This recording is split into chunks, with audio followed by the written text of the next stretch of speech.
Welcome to another Encore presentation of Heart to Heart with Anna. Today's show is from Season 3 and was episode number 4, Survivors on the Hill. One of the great things about attending CHD events is getting to meet other members of our community and discovering how much we have in common. I really enjoyed meeting Michael Pernick and John Ritchings Jr. in Washington, D.C. We were with the Adult Congenital Heart Association and Mended Little Hearts, working to help our lawmakers understand what laws and what funding was necessary to help the heart community. We are in the last week of Heart Month 2016, and it seemed appropriate to replay an episode about being an advocate for the CHD community. I hope you enjoy today's Encore presentation.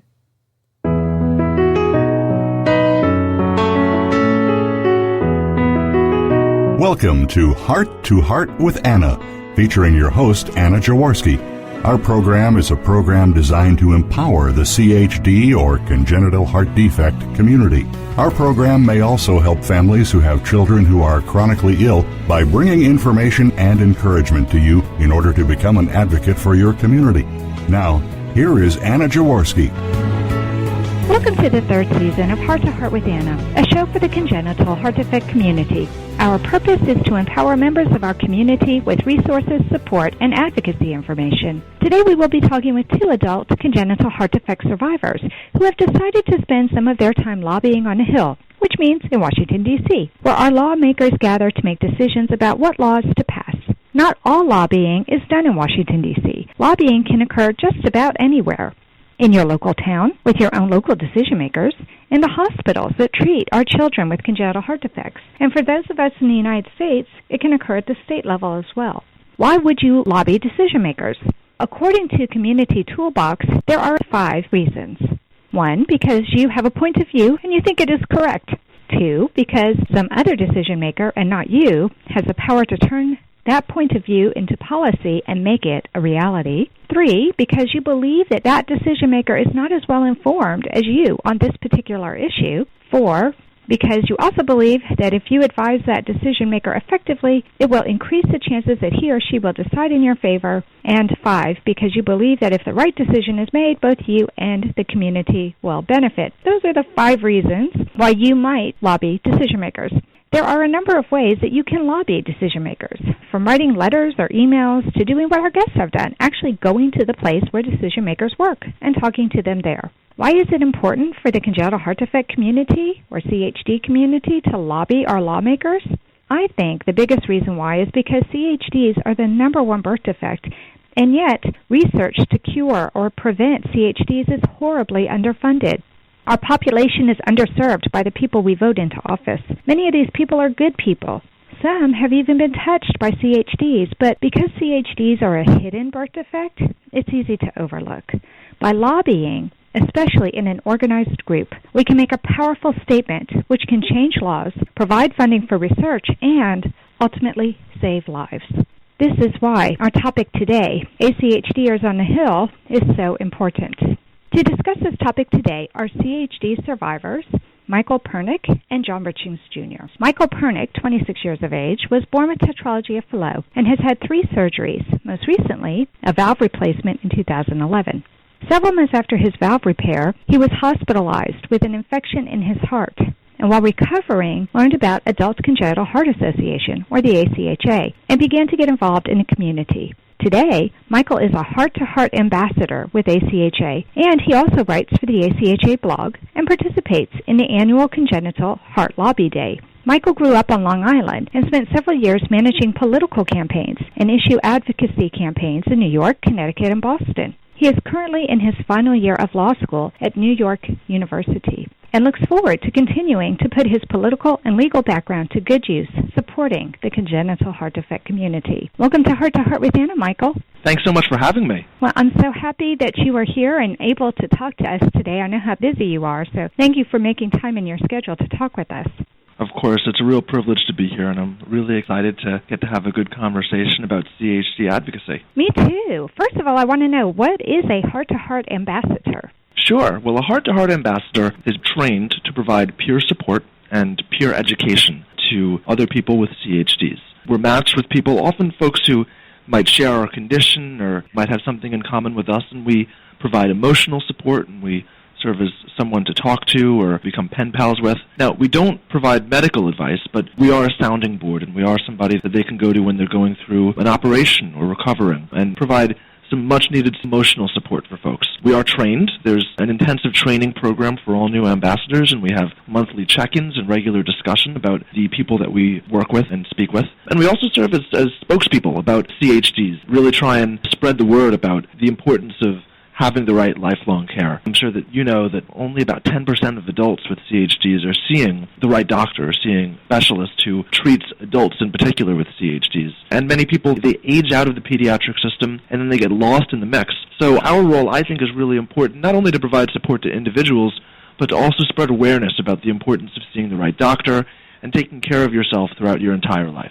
That sounds wonderful. I know that I've read studies recently that have talked about how adults get lost to care. And I think a lot of the problem has been that insurance has been difficult or impossible to get. Now with Obamacare, we're hopeful that that won't be the case any longer. But it's so expensive that sometimes that makes it impossible for people to get. It's expensive to have a congenital heart defect. When you go to see a pediatric cardiologist or some of the other specialists that you may need to see, it's expensive. But I'm hoping that as we spread awareness and let people know that when you're born with a congenital heart defect, unless it's a kind of congenital heart defect that resolves itself, like a small hole that will close on its own, if you have a heart defect that requires surgery, you probably need lifelong care. Absolutely. Absolutely. Yeah, it's so important, and I think that every little bit helps, and I think that this show is a big piece of that. Well, thank you. I think having other adults talk to them, it's one thing to have nurses or doctors talk to you, but when you get a chance to talk to an ambassador who has been through what you've been through, I think it probably makes more of an impact on them. And it also lets them know the one thing that I think is so critical, and that is that you're not alone. Absolutely. Absolutely. Yeah, I had never met somebody at the hospital that also had a congenital heart defect until I first got involved. It wasn't until I was 21 or 22 that I met my first fellow CHDer out in the real world. So it was really quite an experience, life-changing for me. Isn't that amazing? Here, this is the number one birth defect, and yet I hear this over and over again. In fact, just recently I was talking to a woman who was born in the 1940s, and she was much older, believe it or not, even older than you, when she met her first person who had the same heart defect that she did. And when she got to meet her in person, that was really, really exciting. And I think it's thanks to the Internet that we do have more people who are hooking up with others who have the same heart defect as them. So I'm glad that you were able to find somebody, even if you were in your 20s. Now, I think with you being an ambassador especially, you have a lot of friends who have heart defects, don't you? Absolutely. It's been really an exciting few years to get to meet so many wonderful people that have been through really incredible things, and I think have come through stronger as a result of it. Oh, I think so too. Well, looking at your bio, I was impressed with your background in politics and government and law. Do you think it's necessary to have that kind of background to be a lobbyist? Absolutely not. I can't be emphatic enough about that. The most important thing about being an effective advocate is being able to tell a great story. And every single person who's gone through surgeries, who's had corrective surgeries, they have an incredible, sometimes traumatic story that they can tell that's very, very moving. These folks on the Hill, they see professional lobbyists every single day who are getting paid to be there, who have a job, who go in and who try and pitch them or sell them on some idea. What they don't see every day is somebody with a personal, moving story. And that's what makes such a big impact. When we go down to D.C. every year, the CHD community, we do things a little bit differently from other advocacy organizations, even health-focused advocacy organizations, because we don't just have a doctor or a lobbyist or a patient going in, but we bring a team, whenever we're able to, with a doctor and a patient and a family member who would sit down with a member of Congress or sit down with a staffer and tell the story of congenital heart defects from multiple different angles.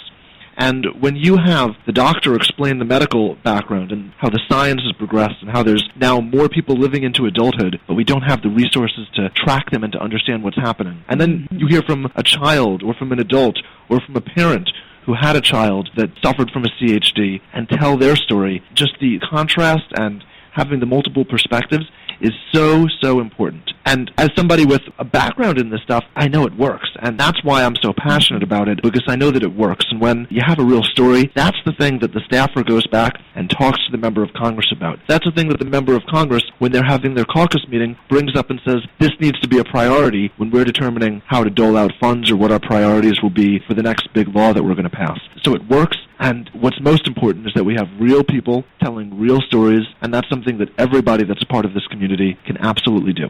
Oh, I agree with you 100%. When I got a chance to meet you a couple of years ago when we were at the lobby day together, what I loved was they split us all into our own states.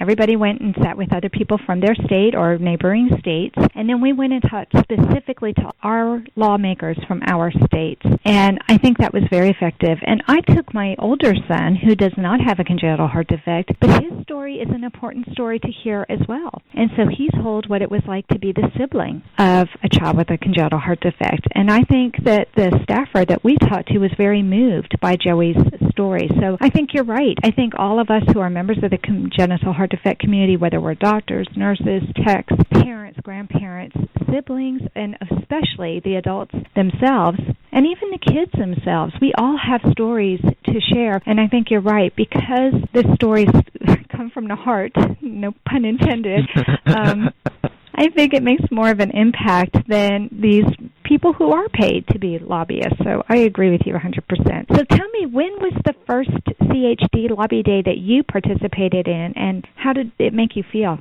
Oh, it was a few years ago, I think 3 or 4 years ago. And the reason that I love Lobby Day is you have a chance to have transformational impact. There's an expression, one small pebble can start an avalanche. And when you're down in D.C., even in your own district, talking to an elected leader or their staff, you can be that pebble that can start an avalanche, that can create a new program or help push for funding for new research or tracking or surveillance. And I think the message that we have to tell them is really, really important, that this is something that matters. It matters on a deeply personal level, but it also affects so many people. I think you said 110 babies are born with a CHD. Now, today, roughly 90% are surviving into adulthood, which is really incredible because of the progress that we made. But there's complications as we grow older, and we have personal stories that tell that, and that's why it's so important to go in and connect with these leaders, connect with their staff, and tell your story. So what message do you think lawmakers need to hear, Michael? Well, I think they need to hear why this is different from other diseases and also different from other priorities, and something where even a little bit of an emphasis and focus from them can really save lives and can transform lives.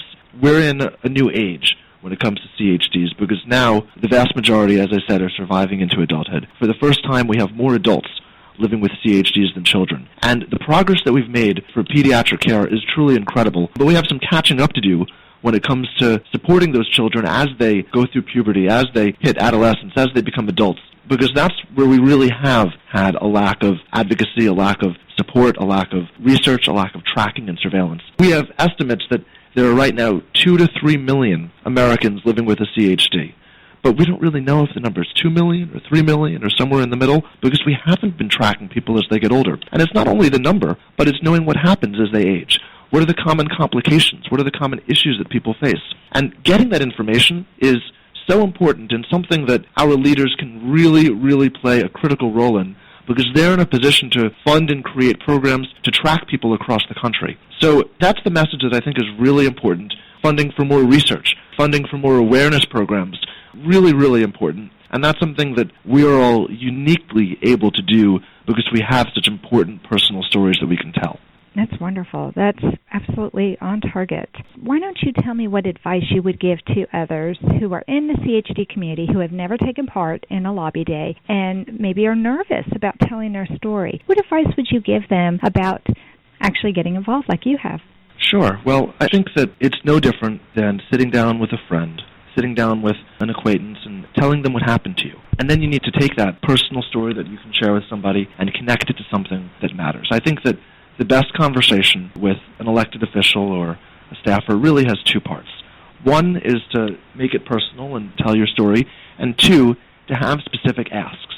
So the asks change depending on the specific state of legislation and what the priorities are. Last year, the big ask was to increase funding for the Congenital Heart Futures Act, and that's a program that funded 3 pilot programs to research, do surveillance and tracking of people as they go through adolescence and enter adulthood, and adults that are aging with CHDs, to get us some of that information that we really need.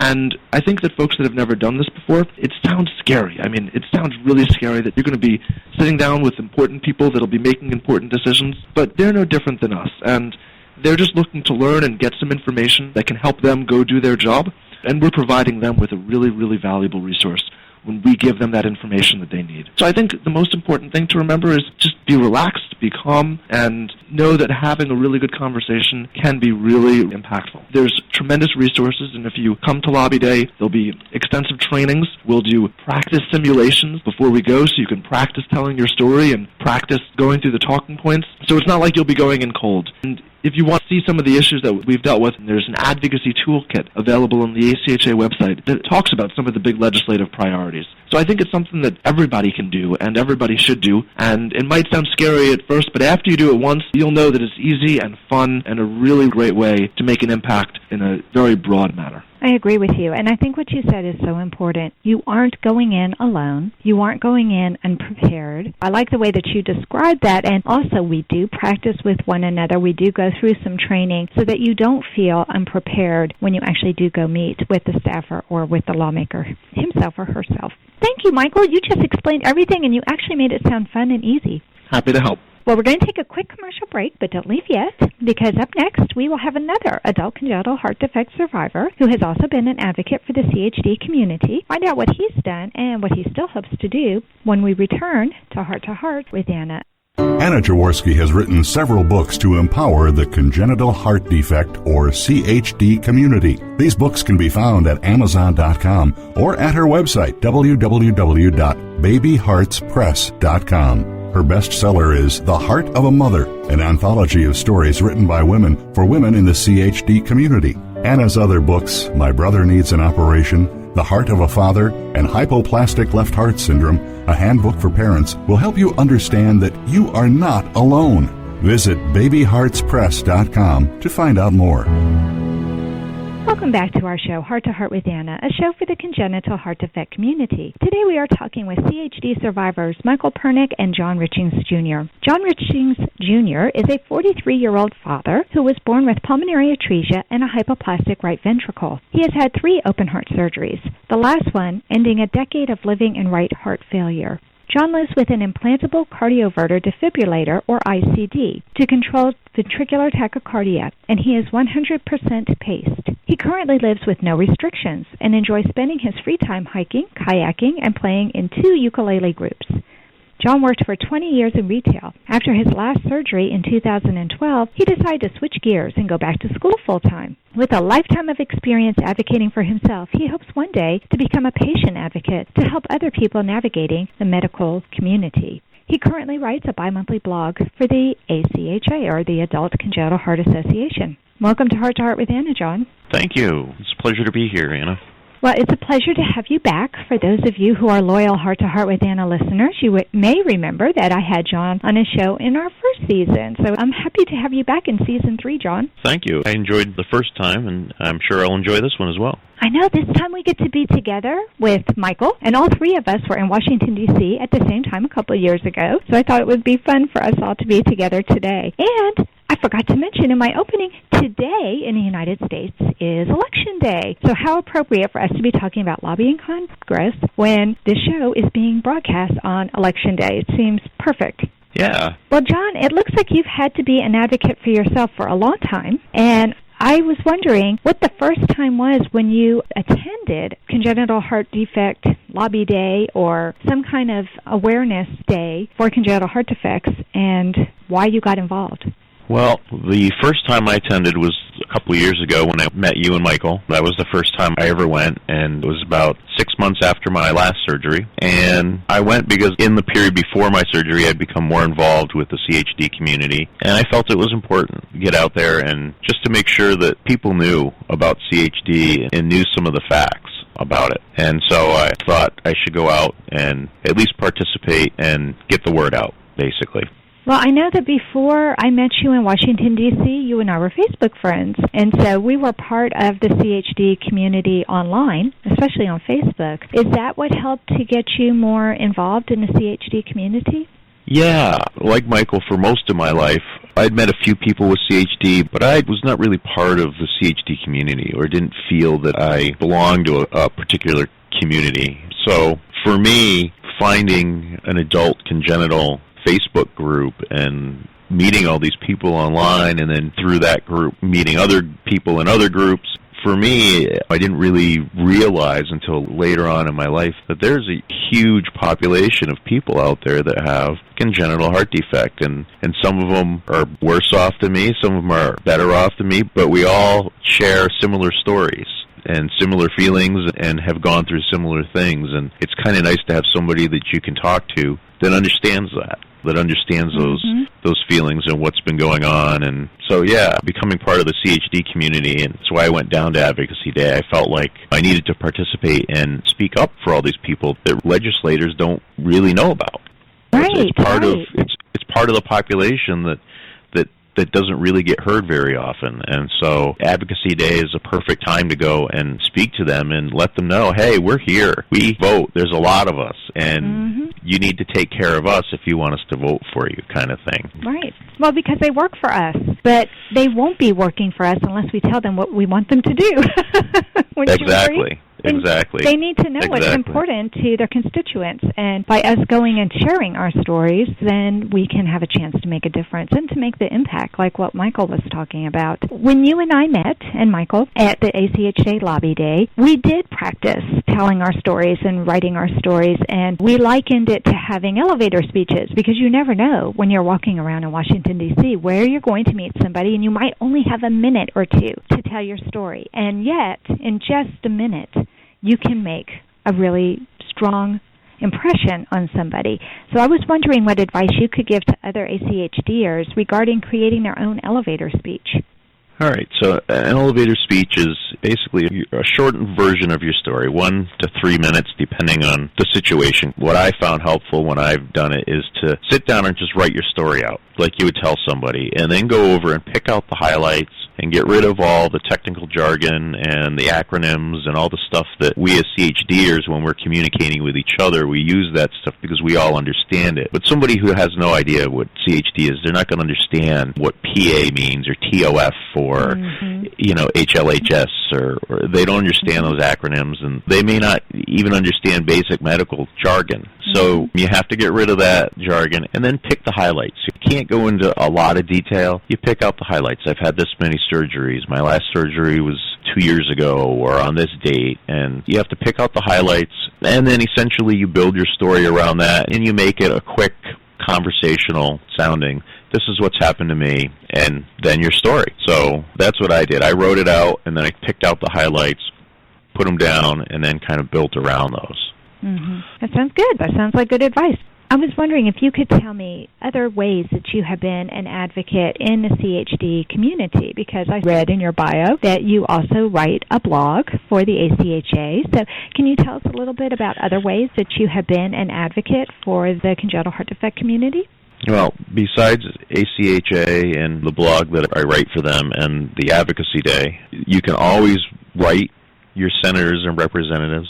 If you can't get to the Hill to see them, they all have offices within the state that you can go to see them in. So although I haven't gone to see them in my state, I have written letters every year. And also I run a couple Facebook groups for CHD. One, CHD athletes for adults with CHD that want to stay healthy through exercise and nutrition, and we kind of help each other out, encourage each other when we're not doing so well and that kind of thing. And then one called Adult CHD Patients, answering CHD parents' questions for parents that have CHD kids, and we have about 300 adults. Yeah, 300 adults with different CHDs, and so we can sort of match parents up with adults that have the same condition as their kid. And, again, like Michael said, it's not a medical advice. It's more like, were you made fun of when you were a kid because of your scars? Or how did you deal with not being able to keep up with other kids? And personal personal stories and to sort of help coach parents through, help their kids grow up with CHD and what worked for you and what didn't work for you as a kid when you were growing up, so you can kind of give that advice back to the parents. So those are the two big ones that I really stay on top of every day.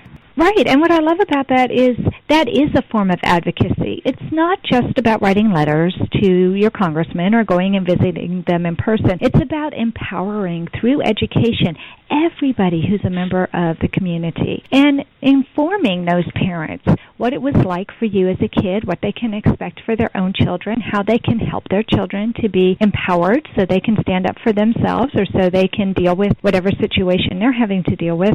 That is also a form of advocacy. And by informing them about all this, it builds a sense of community. I mean, I have friends on the Internet who I've never had a chance to meet face-to-face, but I still consider them my friends. I pray for their children. They pray for us. It's building that sense of community is what makes it easier for us to all go lobby together, don't you think?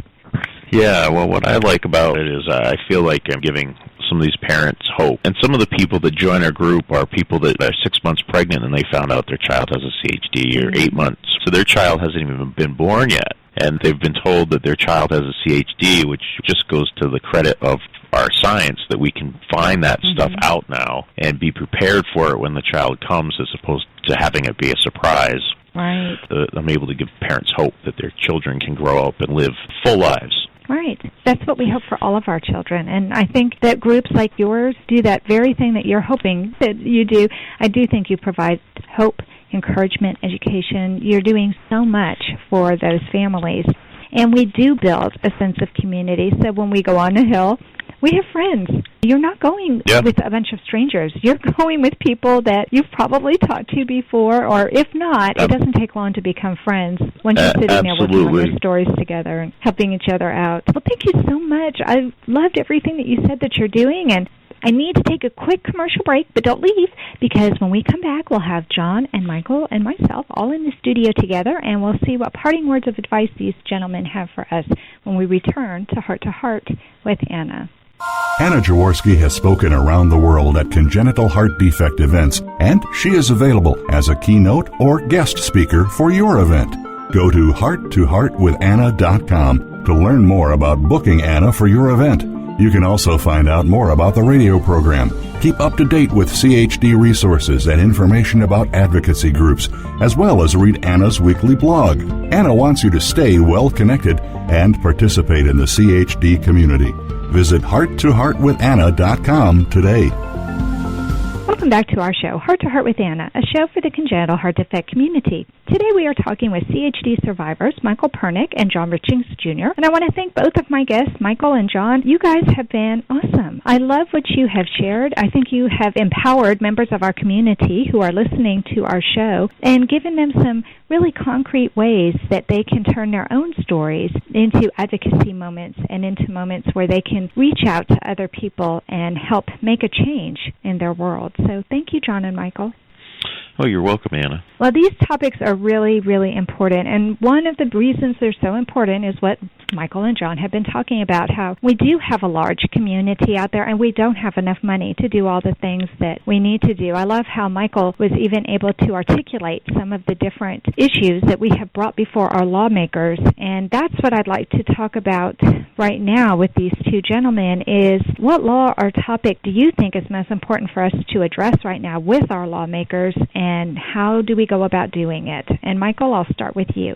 Sure. Well, Anna, I think you hit the nail on the head a little while ago when you described congenital heart defects as a hidden disease. And I think that's really true. And I think that's one of the reasons why it hasn't gotten as much support and there hasn't been as much advocacy in support of CHDs as other very serious diseases. I pulled up some statistics while we were on commercial break. Diabetes organizations, they spend $65 per patient across the country on advocacy every year. Autism organizations spend about $20 per patient each year. Cystic fibrosis is extremely well funded. They have over $13,000 that they spend on each patient in terms of advocacy and support each year.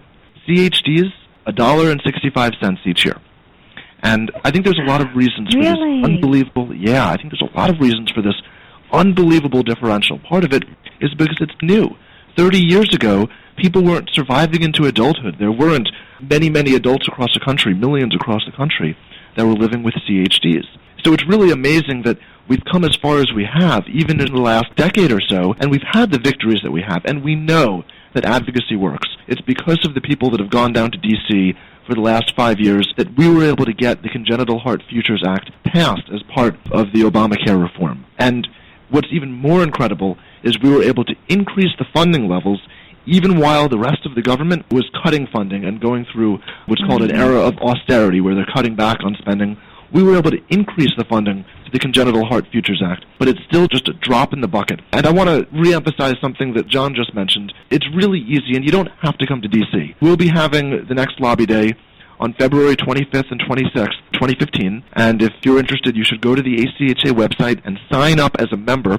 It's free to sign up as a member, and you'll get all of the email updates about the lobby day that's coming up, or advocacy day that's coming up in just a few months.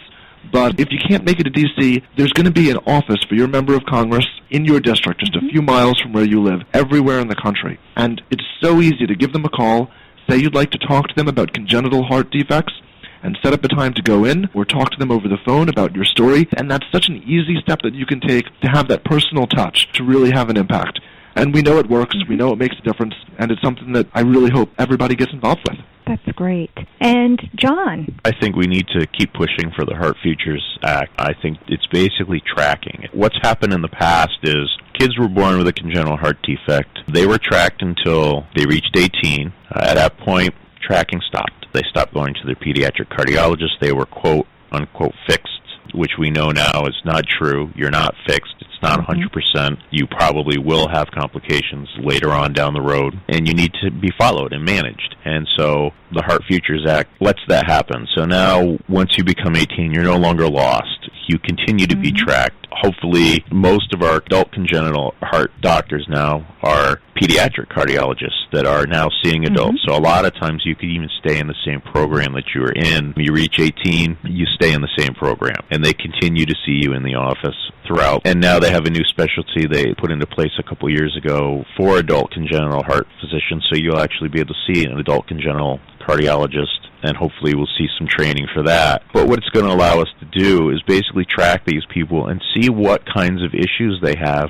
as they get older, because right now, because there's such a small percentage of adults out there with congenital heart defects that actually get to congenital heart doctors that see adults, we really don't have a good grasp of what the common problems are. And to make it even more complicated, congenital heart defects are so varied that, like Michael and I have different defects, what he's going to experience at 40 is not the same as what I'm experiencing now, because we have different defects. So it's not just what we're all going to experience, it's what's going on with different defects. And that tracking is going to allow us to figure that out and make sure people are getting the help that they need. I think that's the important thing to push for going forward, and to get more money for it, because in reality, we've gotten the money, we've raised the amount of money that they're allowing. Comparatively, it's a drop in the bucket. It's not enough. We need more money to fund that and continue to move it forward and continue to develop it.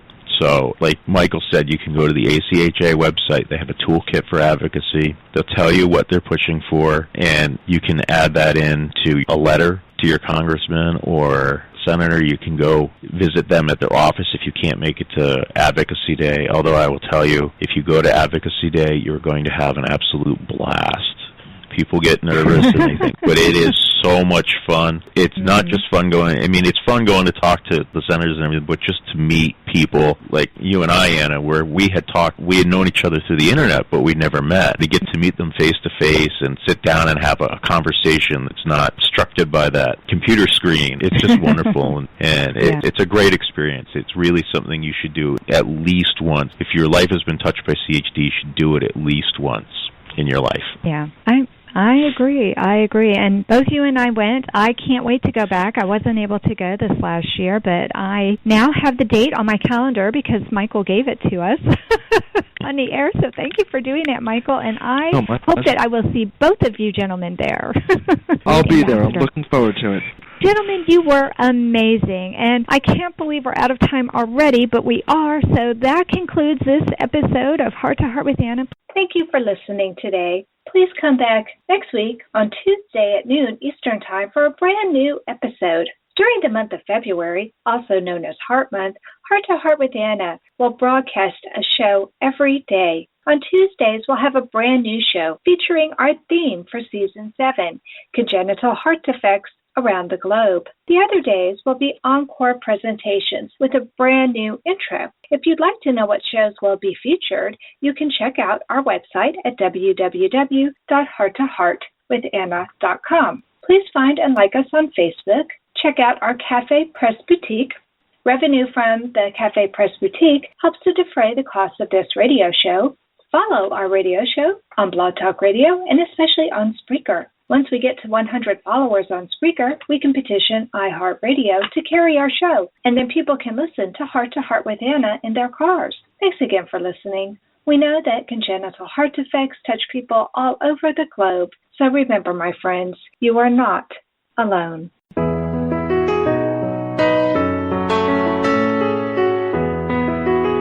Thank you again for joining us this week. We hope you've been inspired and empowered to become an advocate for the congenital heart defect community. Heart to Heart with Anna, with your host Anna Jaworski, can be heard every Tuesday at 12 noon Eastern Time. We'll talk again next week.